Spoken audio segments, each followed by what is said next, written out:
see her level damage. Search. Oh, again. Man, I'm on the edge of my seat right now. Like, oh wait, this could be a lot of damage right here. Oh, never mind. I take it back. It's another Wow. Vortex kick. Vortex kick. Bart's And down. killing that Bart. Gotta be game. Oh, Wow. wow, that's game. Alright everyone, it's me again. Welcome back to Wbel Season 2. So this is the week 7 for the Enthusiast division.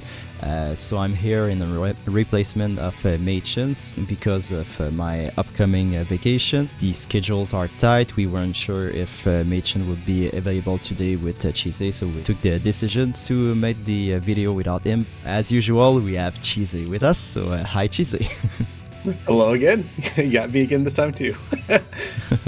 Alright, so let's jump into the standings. So for this division, we have Surftaco in first place. I haven't claimed his extra point yet.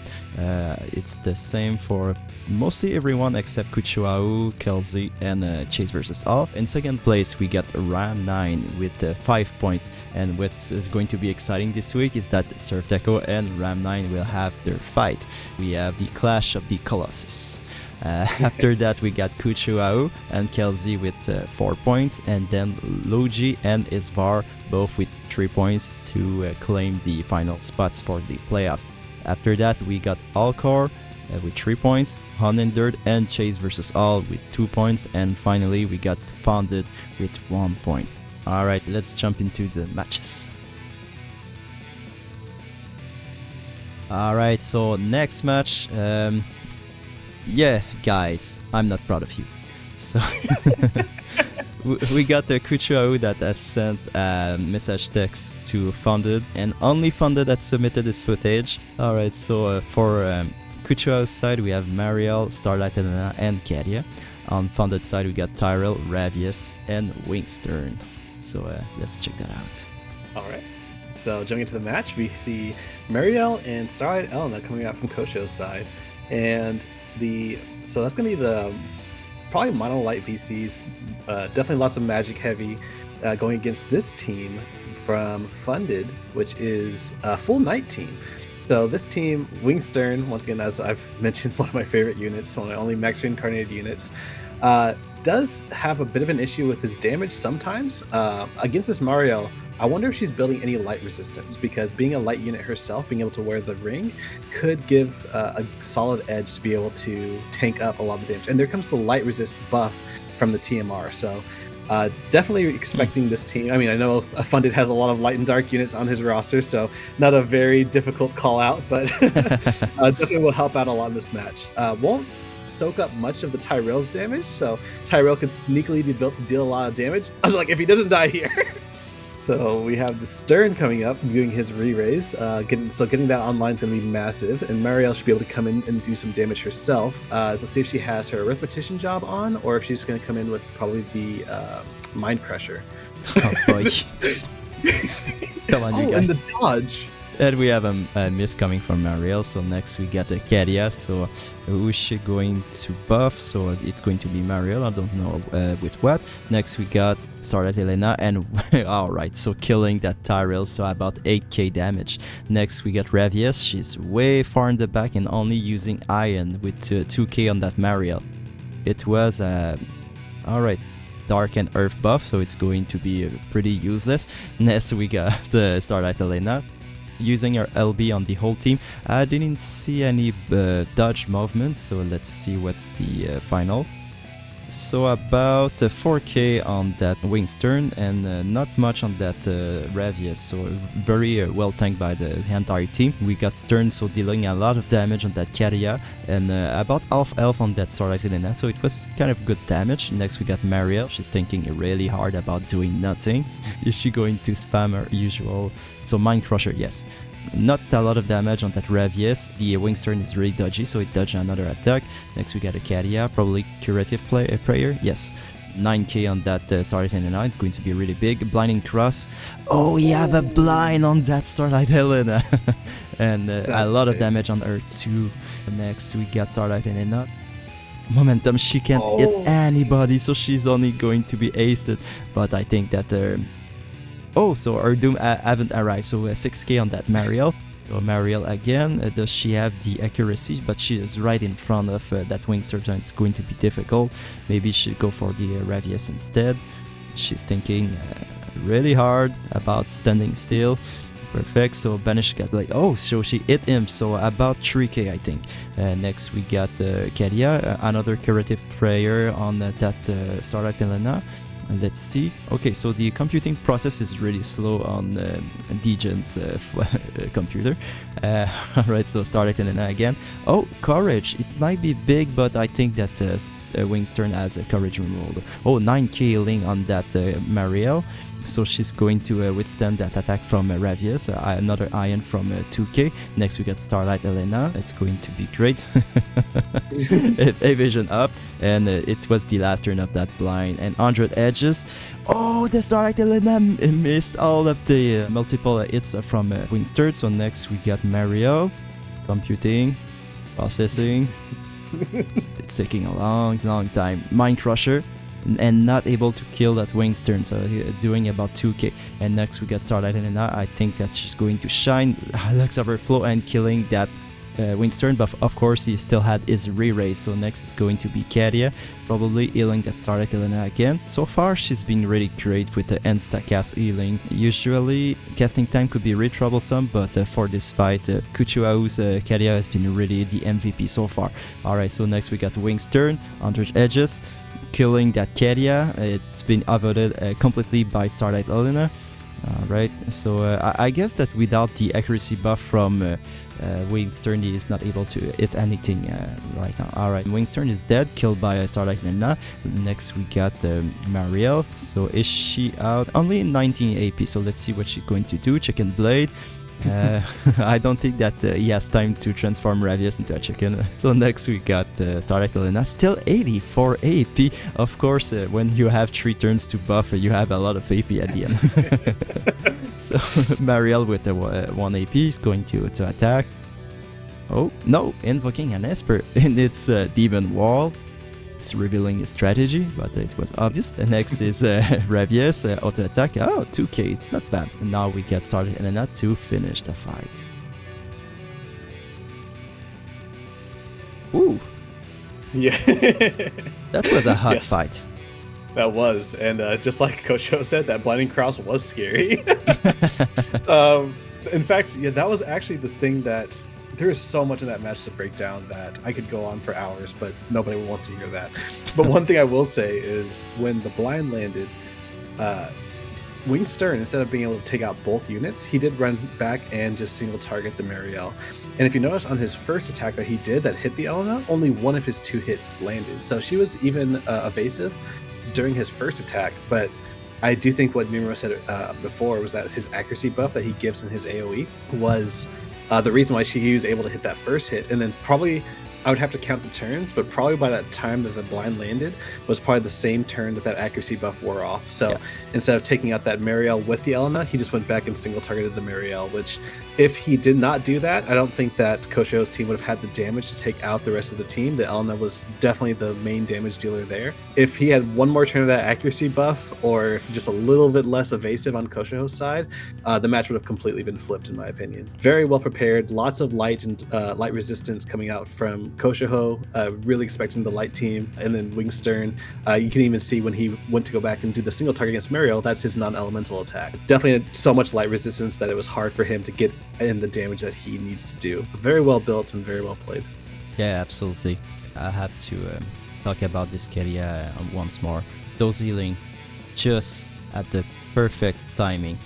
Of course, there's a lot of luck in this because obviously right after the attack she had to heal, but yeah, it was a nice setup. At the beginning we were like, okay, this Kedia is going to be pretty useless in this fight and she's only going to heal the Mariel until the end, but no. Honestly, she was really a big key part in this. How many times does this Starlight Elena was on the brink of death? How many times? Yes, and that was actually one other thing that I did not know, because I don't have Kedia built myself and I don't use her. But her Dark Resist buff also bestows Protect. So that also helped in keeping the team alive as well. So the Protect, she held the Starlight Elena buff to give the light resistance, and then the heals, yeah, she was...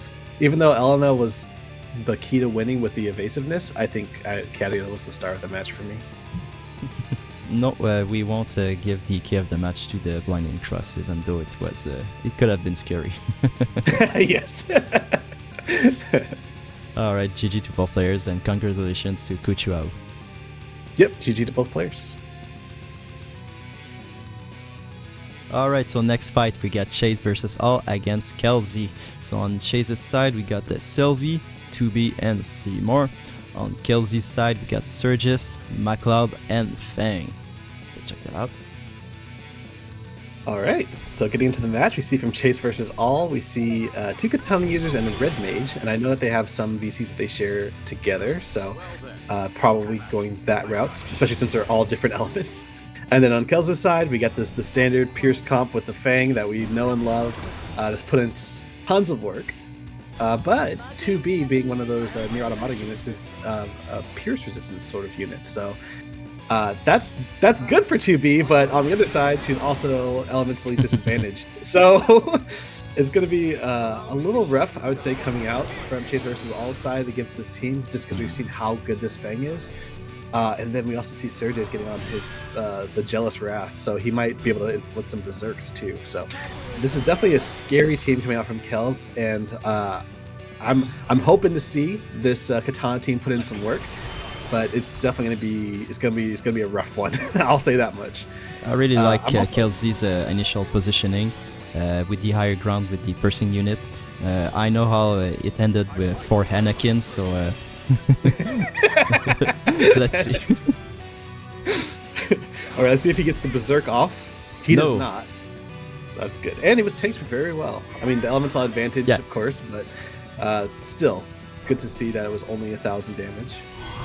So I'll protect everyone, so about 5k from Sylvie to that Surges, so it was pretty well tanked. So next we got Seymour, not even able to kill that Surges, so it's going to be big. Next we got Blinding Javelin coming from McLeod and one-shotting that 2B.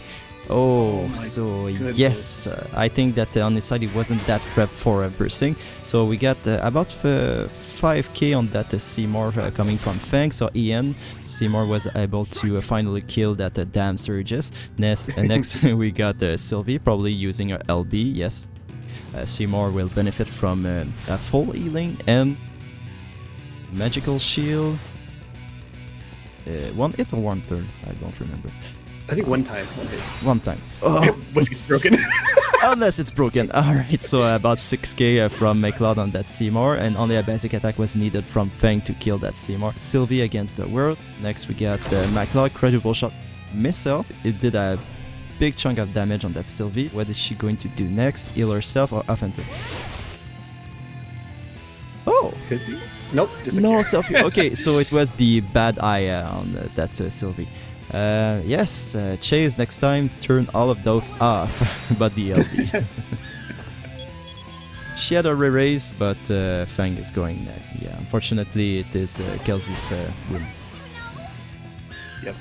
And as I mentioned in the beginning of the fight, it is a tough team to overcome. Like, even one of the more well-built teams is going to struggle with this one. You have to go very, very hard into Pierce resistance, I'd say, to even have a chance against this team, which opens you up to everything else. So I was really, really hoping, because like I said, I love seeing 2B as a unit and seeing her get to do some good work. Unfortunately, like I said, McLeod took quick work of her, and she wasn't able to really shine in this match. But yeah, this was just a hard matchup for this team. It's Kellz's team just puts out so much damage that without like a very strong tank or frontliner to be able to soak up some of those hits, it's going to be very rough, especially if he gets her LB off and can target one of your squishies. Man, you've seen that happen multiple times. It's always curtains. Yes, thank you, Chisei, for being the advocate of the right casting for that damn Fang. She's really strong. Yeah, unfortunately for Chase, I just think that he prepped against the wrong team, probably. I don't think that he saw that Fang coming again. But it kind of have to be expected, because this is a great terrain for both spear units and units that can use select moves. And I think that Fang also has select 2. I think you're correct. I'll edit it out if I'm wrong. Perfect. All right, so do you have anything else to add, Chisei? Yeah, just that, you know, I can totally understand if ChaseVsAll wasn't prepared for this team because Kellz has brought this time and time again. And to the point where we're at our last couple weeks, probably expecting him to use some more of the units from his roster to make sure he gets that standings point. But hey, if it ain't broke, don't fix it. A point is a point. If he wins, it's the same as using all of his units technically. So True. I don't blame Kellz for sticking with this team. It's obviously very strong and has put in some good work for him. But I can also see how it would be very unexpected from the opponent if they're expecting to see some more of the units get used up on these last few weeks. All right, GG to both players. Chase, fix your Sylvie, and congratulations to Kellz. Yep, GG to both players. Alright, so next match we got a clash between the two Colossus, Surftaco and Ram9. Unfortunately, it had a bug on the video, so we only have the opening screen and we won't be able to show you the rest of the fight. The player reached me about it and they gave me the results, so the winner is... Okay, no, I'm kidding. Alright, so on Surftaco's side we got Dia, Dario, and Seymour. On Ram9 side we got Titus, Chunax, which is really funny because it is Surftaco's one of his favorite units to use, and Prince Mont. Alright, so let's check this out. So to you, to who will you give the edge? Oh, it's so hard. Both of these teams are really, really strong. I don't really want to say. I will say though, if the Chunak goes a little bit evasive and Surftaco is not ready for the evasion, speaking of which, the Seymour just used an evasion buff on his side. So I don't know if that was just to group or if they're actually going evasive, which would be interesting to see. So I'm just really kind of sitting back and trying to enjoy and figure out what's happening on this match. Dea gets her physical shield and agility buff on, and then Dario. That's actually one of the main things I want to see is how well Dario can tank up these units from Ram9, because these new tanks, Volk, Goldoa, you know, Dario, they just take so much damage. So getting through that wall is going to be difficult with these older units. So there's the guaranteed hit nullify coming out from Chunak. And let's see, Bolt Barrage, so another physical magical shield. So counting on the shields to not be able to get to be able to nullify some damage coming out from Ram9's side. Titus using his Heart of Flutter to get some move and jump up to get a little bit further ahead, which is good because he was lagging behind and he wants to make sure that he can engage with the rest of his team. Dario getting his re-raise buff off, so he is online, he is ready to fight and ready to tank up some damage. So I'm not expecting the Mont to be able to deal a lot of damage with the elemental disadvantage and being the tank, but well, let's see what he does. He also seems to like he got Seymour in this AoE, so let's see what he does. Okay, he hits, so that's good, but the accuracy is at least there. All right, we have a Chunak moving forward, triple reave. A good chunk of damage on that Seymour that had his barrier. I don't think that Chunak can remove barrier, but still, since he can chain, he can destroy them pretty easily. And a big chunk of damage that was dealt by Titus on that Dario. Next we got Seymour, and it was dodged by Prince Mont. Alright, so next we got Dia, double arc. Oh, Titus and Chunak evade the attack. So next we got Dario. He has guaranteed hits on his kit, triple drain. Oh, dealing a ton of damage on Mount, and he healed all of his damage back. So did Prince Mount. Alright, his heal back is off now. Next we got Mount. So going Killer Drain Blade. Only few damage on that Dario, but he drained 20 AP from him. Next we got Chunak. Using his LB on his side. And I'm losing my voice.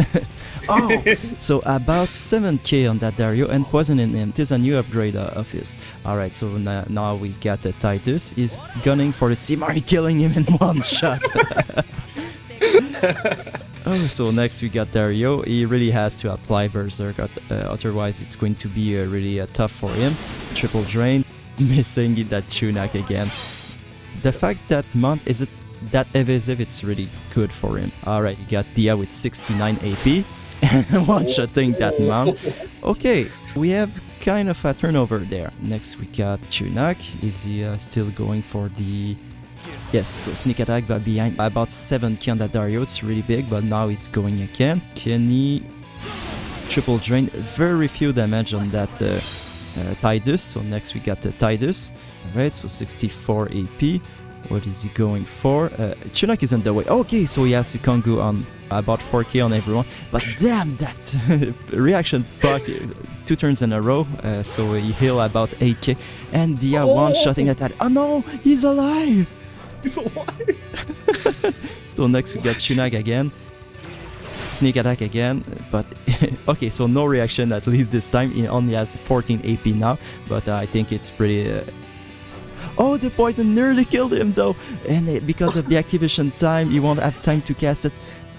Re-raised. Oh, they're re-raised, but his cast at least will be cancelled. Next, we got Dia.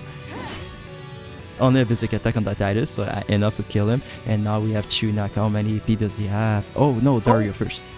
Huh? He left, yeah. He left, yeah. And he only has 4 AP. Let's see the damage he can do. Oh, Esper Invocation. Not a lot, but he drained 20 AP on both characters, so it's going to be both. Oh, the sleep lance! Try to dodge now. Oh my! So the landing 8k on that Chunak. Oh, it's so intense. This is so intense. He's fight casting it again. On a basic attack. Yeah. Oh man, that sleep was so... And now it fell. Now fell. I think he can dodge this one. He dodged! Okay, only 5 turns remaining. 5 Now we turns. got Dario so he's again. Get one more turn. If Dario doesn't kill him, he gets one more turn here. Another sleep? He's gonna cast him sleep. Okay, he gets one more action. He has to kill him right now. And oh He has no. to kill both. Oh no! Doing it for the Dia. But he doesn't have. Oh, then she has to re-raise too. Oh my god! That was almost the comeback story of a lifetime. Wow. Damn, that was so good. That was so good. This is why in the beginning when you asked which team had the edge, I didn't want to give you an answer. There was really no way to say. This was so incredibly close from the beginning to the end. And there's just so much to break down in this match too. Once again, just like the last match, I could go for hours, but one thing I will say is just over on Ram9's side, the evasion was clearly on point. We even had the Mont dodging, which is not something I expected to see. So having the Dario being forced to use his guaranteed hit the whole match and having both Seymour and Dea unable to hit for half the match definitely helped Ram9 tremendously. Almost to the point of being able to win the match, but just barely not being able to eke it out at the end. Which was funny is that the fact that 2 of Ram9's characters were able to remove AP from his opponents. I mean, usually it's something that you want, but in this case, Dario was forced to use sleep, and it ended up costing the match Ram9. So funny how things are sometimes. Yeah, so I really have to give the key of the match to that sleep, because otherwise I think that he would have had time to at least kill one of them. Man, it's also hard to say because if he had the AP, I don't know how many casts of his guaranteed hit that he has, but I'm sure that Chunak's guaranteed hits was definitely worn off by then. So, and the Dario was doing some really good damage, like about 4, 5, 6,000 every time he used it. So even though Dea was able to hit him for 8,000 after the sleep, I mean, Dario would have gotten there in 2 turns also. So it's so hard to say if he had the AP. I don't know. Like I said, this match was too close where any small factor definitely could have swung it in one direction or the other. I will say that the Dario, I would want to go back and count how much health he's healed up over the course of this match, because every single time he did his drain, he healed.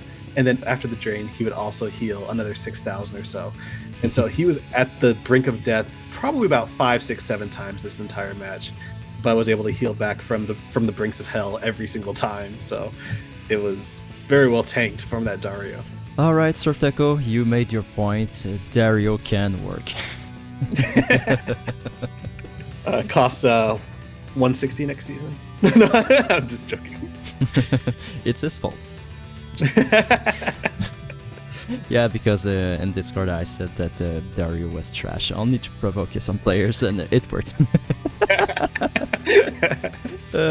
All right, and of course those counter heal from Dario.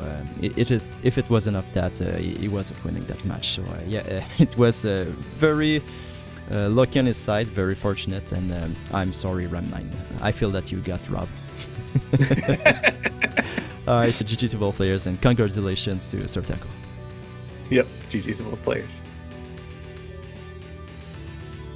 Alright, so next fight we got Unhindered against Loji. So on Unhindered side we have a team that shares absolutely no VCs between them. So we got Surgis, Shadow Lynx, and Roy Mustang. On Loji we got Prince Mont, MacLeod, and Ketone. Good luck, Chisei. All right, so coming in from Unhindered side, like you said, we see the Roy Mustang, Shadow Lynx, and the Surgis. I'm wondering what the play is coming in from Unhindered. My guess is that Roy Mustang is there mostly to buff up, or to have, because he's a very accurate unit. Yep. And so maybe expecting the Ketone or an evasive route coming out from Loji. So maybe he's there to just kind of shore up any sort of accuracy problem over there. We see Surgis with the Heart of Flutter running straight to the right, so getting pulled by that Mont's Hate over in the center. Whereas that's a little unfortunate because the Ketone is actually going straight forward over on the side where Shadow Lynx is, so that could be scary. And like I said, we've seen the Shadow Lynx, we've seen the Ketone do some really good work last week. So let's see if she can shine again this week. She's not in range yet, but she's able to get her evasion buff on, which is actually good for her. So if this Roy Mustang, he misses. Okay, so if he's there for the accuracy, then this could be mission failed. Yeah. So I think at this point, unless he's not the most accurate unit, then he's really hoping that evasion buff's going to run out of the Ketone and that he's going to be able to hit from then on.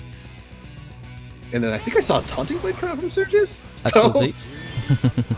So he is the tank for this one, and Ketone landing her first hit.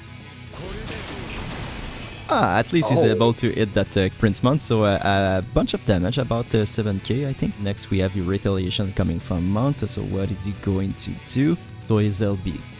It's going to give him a heal back and something else. AP goes down, alright. It was quite a bit of damage on that Roy Mustang. Okay, we got about a 4k coming from MacLeod and Roy. Yeah, he got immobilized. Alright, so next we got Shadow Lynx LB. What is it going to do? I don't remember. A lot of things that I didn't have time to see. Sorry. Yeah, those are the same thing. So next we got Ketone, probably another Drain Force. Yes, on Surgis. Not much though, nearly 3k HP. So all consumes. Oh, so about to 8k on that Mount and killing that MacLeod with one go. Okay, so he was there for the damage. Yep.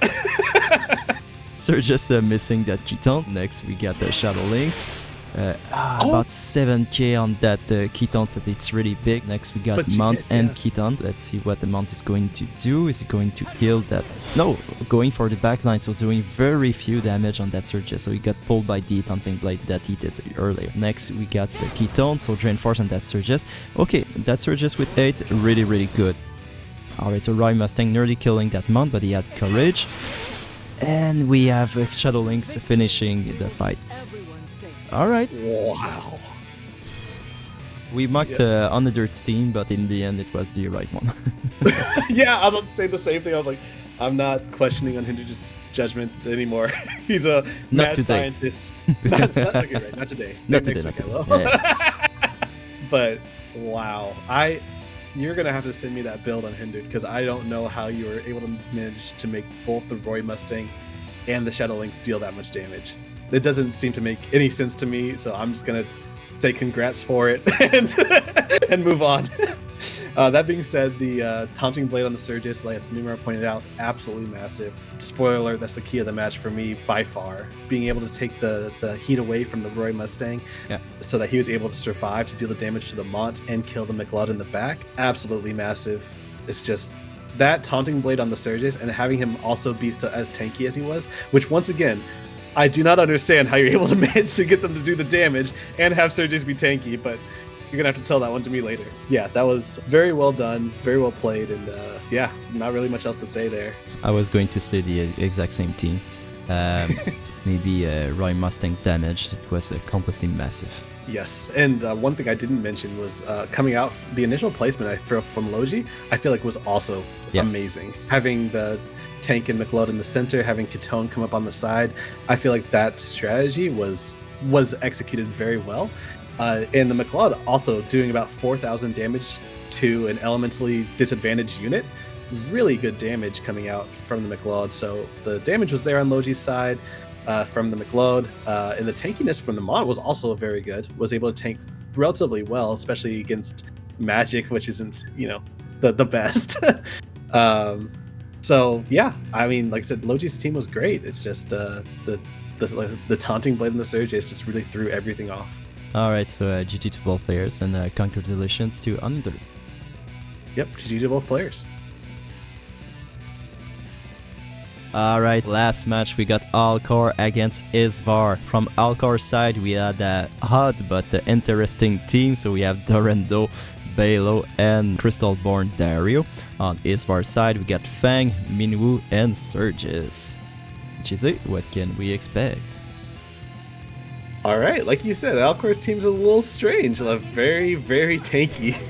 Dorendo, tons of health. Balo, tons of health. Dario, tons of health. It's just a very bulky team. So one thing that he'll have going for him is that Isvar's Fang will not have a good squishy target to use her limit break on.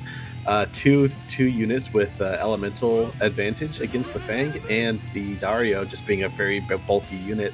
So I don't think that she's going to get a whole lot of value off on her limit burst. But that being said, Isvar's team, very good. Very good team. Fang putting in tons of work, and Minwoo and Surges we have talked about ad nauseum being some of the best units for their costs in this format. So I'm not going to count them out by any means. The Surges has elemental advantage over the Dario, so it'll be really interesting to see what happens when they meet up. It looks like Dario is going to be the first one here taking all this damage, whereas the other Earth units are far off. Yep, and there's the LB, so not going to get any splash damage on any of Alkor's other units, which is really only 3k.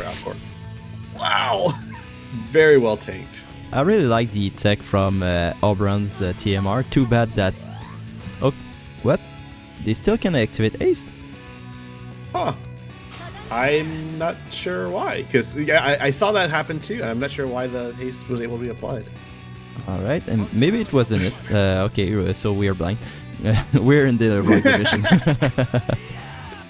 So we got another attack from Fang on that Dario. It was a little more, had more punch in it, so it was about 5k. So now Dario only has 5k, so dual release. Oh. And counter Q coming from Minwoo to recover the few damage she sustained. So another ace coming from Minwoo on that Fang that has full life. And again, that Dario, he has serious damage on him. So leaping assault.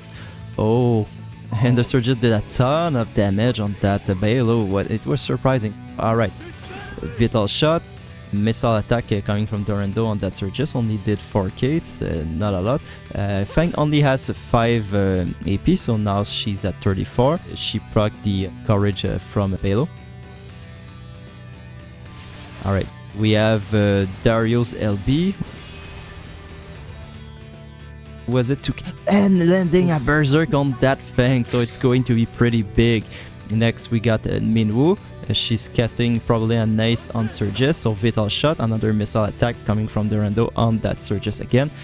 He's going to be in range for Taunting Blade, so killing that Balo. Not a lot of damage on that Dorendo, but he had re-raise, so he's going with full life, attack up, agility up, and a lot of AP, so...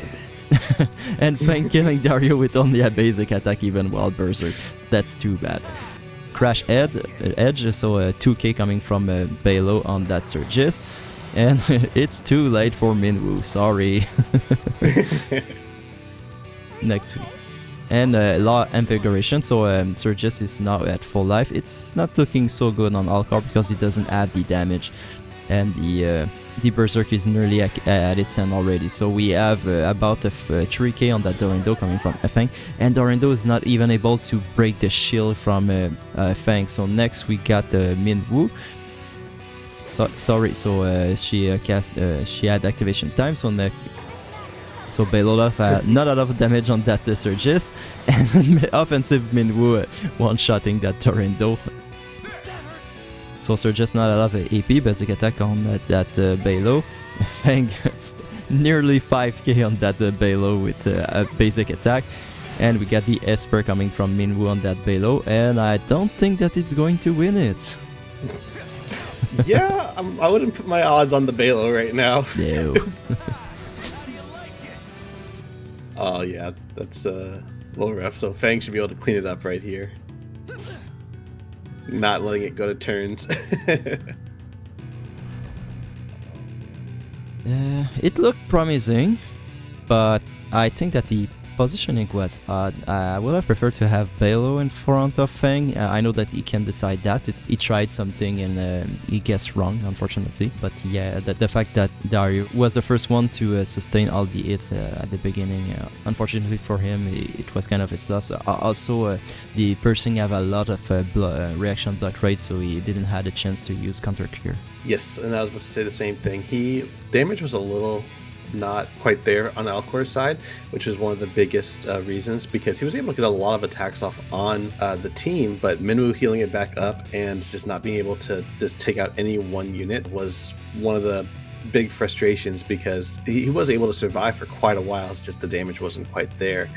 And the Dario not being able to heal back, once again, he was able to survive for a good amount of time, but just his health bar just kept on getting whittled down without being able to heal back. And he has, a few different ways in his kit that he can heal back up. It just was unfortunate that he wasn't really able to get any of those online. So yeah, the tankiness was definitely on point on Alkor's side, but the damage was could have seen a little bit more. So I would imagine, just like I said, the Spear team is very good at being able to dish out some good damage and tank some damage as well. And having Minwoo there to heal, it's a very hard team to overcome. I hope that this team was bulky because he bring 3 tanks.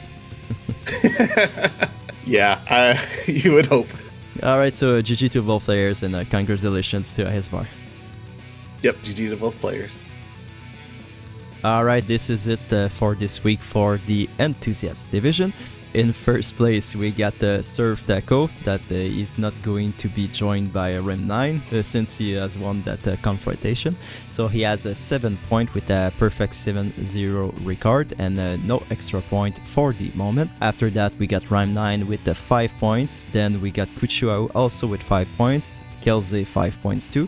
And then for the 5th place, we got Isvar with 4 points.